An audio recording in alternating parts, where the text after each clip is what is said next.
My name is Burke Hedges, author of the best-selling book, The Parable of the Pipeline. I open my book with a story about Pablo and Bruno, who take two very different paths in their quest for financial independence. What you're about to see is the delightful animated story of their adventure. So, sit back, relax, and enjoy the life-changing lessons in The Parable of the Pipeline.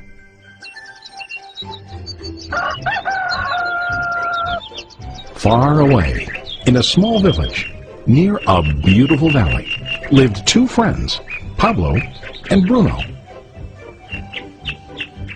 They were both young and dreamed of a better life for themselves. They'd often discuss their dreams about how they would become the most successful men in the village. They weren't afraid of hard work, and they searched for opportunities to help realize their goals and achieve their dreams. One day, an opportunity presented itself.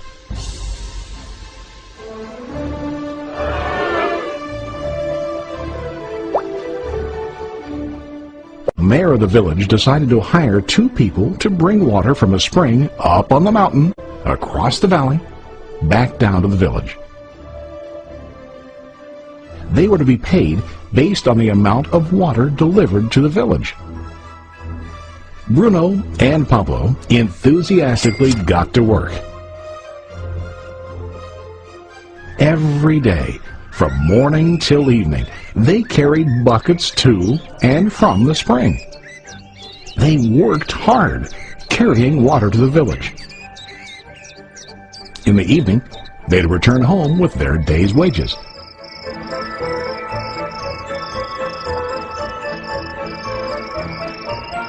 Bruno was satisfied with his work and the money he earned. He was sure that with this work he could achieve his dreams. Bruno thought that to increase his wages he could use bigger buckets to bring more water each trip. He believed with a larger income he would soon be able to buy a cow and the house that he dreamed about.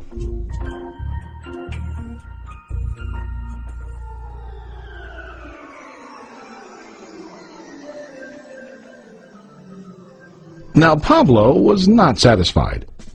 At the end of the day, his back and hands ached, and he was exhausted.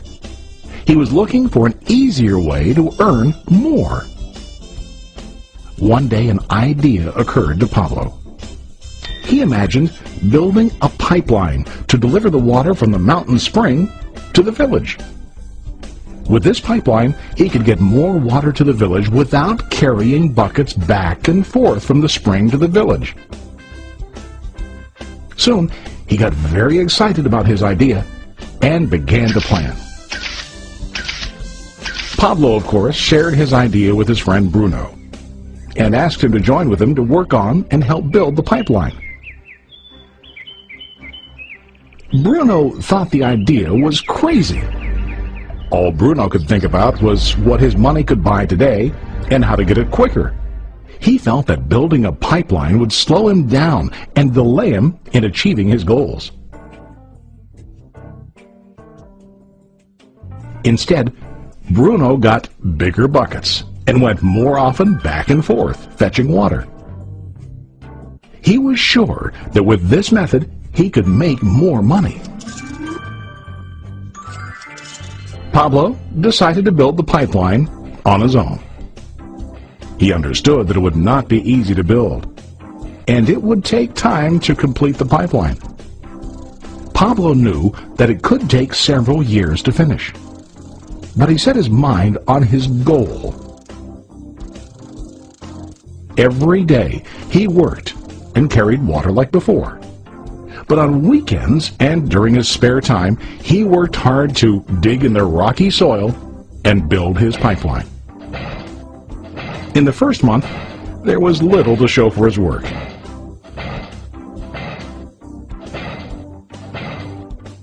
Bruno and the villagers laughed and teased him. They called him Pablo the Pipeline Man. During this time, Bruno's income doubled. He already bought a cow and a bigger house. His lifestyle changed. He now spent time after work in the bar, enjoying his hard-earned wages from delivering water.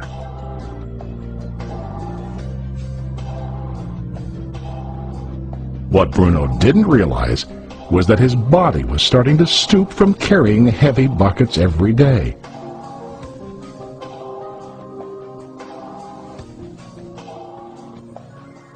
His face looked worn and his body tired.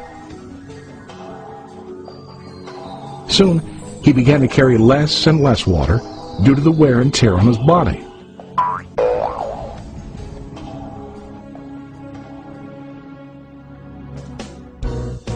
Month after month, Pablo worked. Soon a year passed, and then a second year. Finally, Pablo finished his pipeline. He now used his pipeline to deliver water to the village instead of carrying buckets. Pablo was now earning more money than ever before. The water continued flowing to the village, while Pablo wasn't working. While he slept and ate, the water flowed. Pablo was happy and proud of his insight, persistence, and hard work. Now his income flowed as long as the water flowed through his pipeline.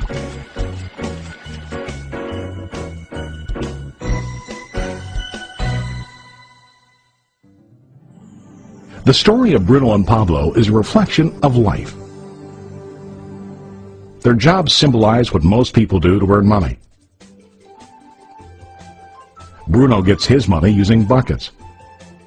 He goes back and forth, carrying his buckets from the spring to the village in exchange for money. To increase his income, he either has to go more frequently to the spring or to use larger buckets. It's common in real life to increase our income by working harder. For example, working overtime or getting a second job. We also increase the size of our buckets by accepting a higher paying position, which often includes spending more time on the job.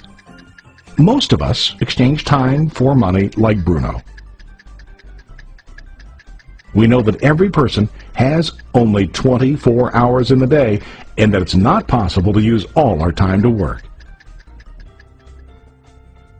The most difficult time comes when we can no longer exchange time for money due to age, health, or other reasons. Then, our income stops.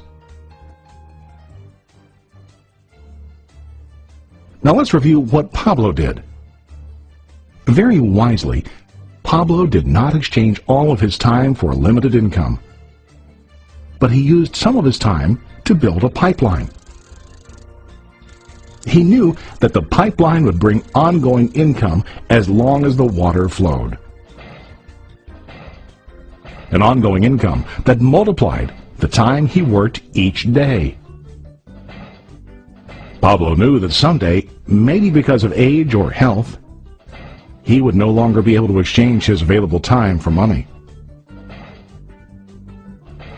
Pablo knew that if he could make his idea of a pipeline work, then he only has to do the hard work of building the pipeline. After the pipeline was completed, Pablo was able to monitor and maintain the flow of water to ensure that his income will continue. Pablo has shown us that to earn an income, we don't always have to directly exchange time for money. There really are better ways. How about you? Are you still like Bruno, who directly exchanges time for money? Or do you want to be like Pablo, building and maintaining a pipeline for ongoing income? If you are interested in the idea of building your own pipeline, contact the person who lent you this presentation. You can start building your pipeline today.